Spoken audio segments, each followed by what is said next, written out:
เอาละครับสวัสดีครับอยู่วันนี้เรามาอยู่ในเกมเบรกเอาเลยนะครับอยู่กับผมภูมิภูมิทีวีนะครับตอนนี้เราก็ได้รอไว้แล้วตอนนี้นะแล้วก็รอมันไปนะรอกันนะครับสำหรับใครสนใจชอบกันเลยหน้าเบรกเอาก็โหลดเล่นได้เนาะพิมพ์ว่ายิงปืนนะครับเดี๋ยวมันก็เห็นเองนะเนาะมันจะมีกาลิน่าบิ๊กเอานะครับเป็นชาวกาลิน่าหรือใช้เฟซก็ได้นะครับก็อย่าลืมไปโหลดมาเล่นด้วยละครับครับตอนนี้ครับเราก็ได้มาเรียบร้อยแล้วครับเราก็ได้รับตัวนี้ครับไม่รู้แล้วครับแต่ที่รู้เอาเลยครับนะครับปืนผมก็มีเท่านี้นะไม่มีอะไรมากนะครับพวกผมนะครับอยากดูพวกผมนะครับนะครับพวกผมครับเสียหาย32ระยะ7นะครับแม่นยำ69สเกียน1นะครับสะไว้109นะครับวิ่ง72นะครับกระสุน18ถึง54นะครับตอนนี้ผมอาจจะเล่นโมดนี้ก็ได้ครับ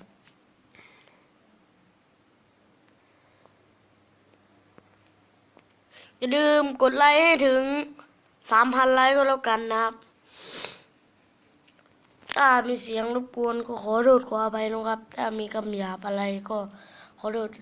ขออภัยด้วยนะครับรอดังดีครับไม่ต้องไปทำอะไรไม่เกรงใจนะครับเพื่อนผมก็ไม่โหดนะครับนี่เพื่อนเราโอ้โหนี่นะครับเพื่อนเราเนี่ยครับแก๊ปผมนะเขาบอกจะถือเร็ว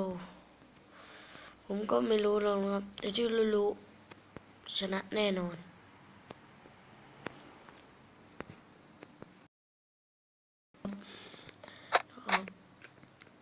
เปิดเสียงนิดนึง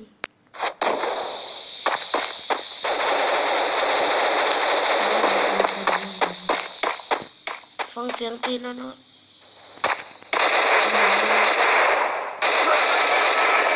ผมก็โหดไม่ใช่ว่าเล่นนะ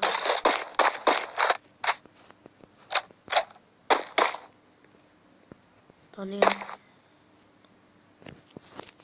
Meet up at Site B. Meet up at Site B.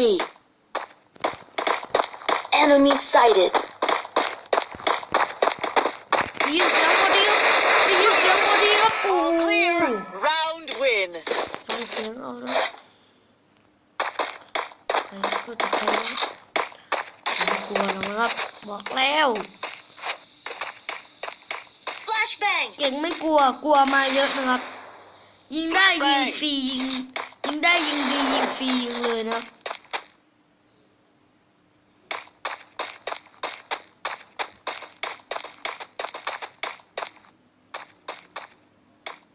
กดมาแล้วครับโอ้โห All clear. Round win. ต่ำเลยนะว่าอยู่ Flashbang.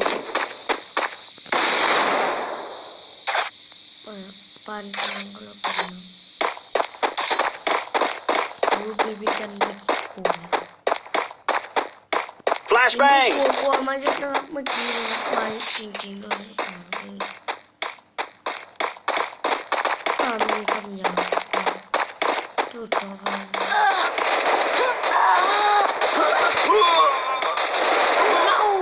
ลูกนี้ทีมเราโหดมือนะครับบ้างนะโน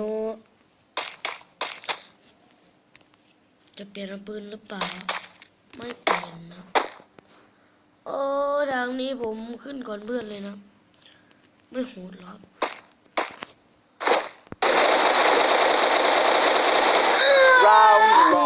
เขามีปืนปีอะไร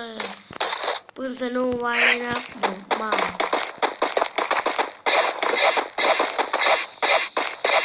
ผมก็จะเอาสีนะ Flashbang!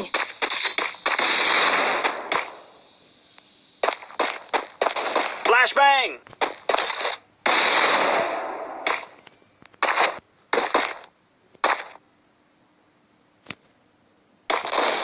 มีเสียงนะ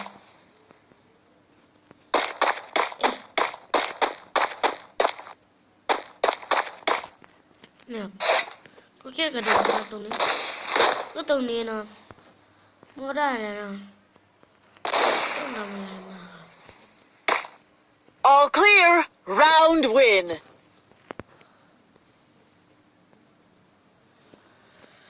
โอ้ตัดตอนเข้าเลยนะครับมาแล้วครับก็กันแล้วเนาะโอ้ด่านนี้ผมยิ่งไม่ชอบเลย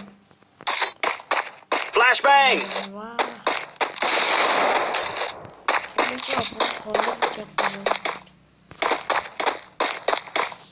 พกเล่นบุก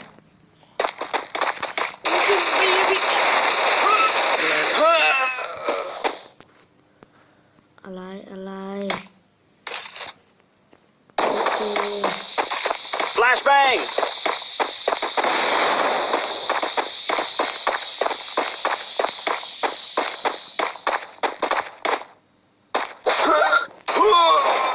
โอ้โหเขาก็มีนะ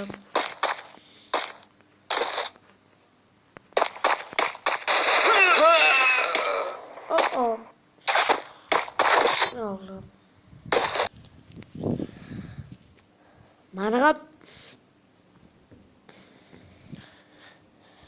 อันนี้นะโอ้4-1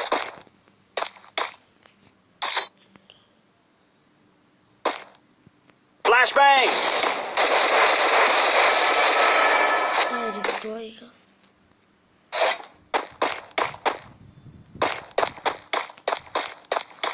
มาไหนมา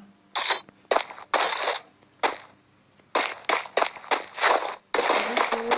กลัวมาเยอะบอกแล้ว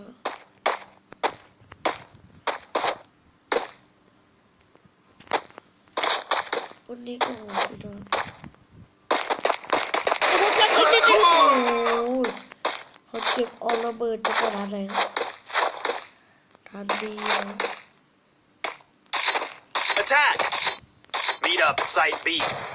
Round โอ้ lost. จบเกมเบอร์ไม่เอา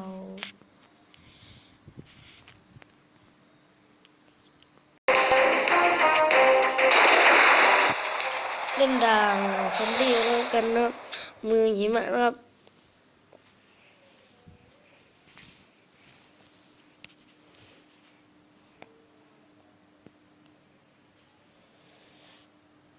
ช็อตเด็ดนะครับ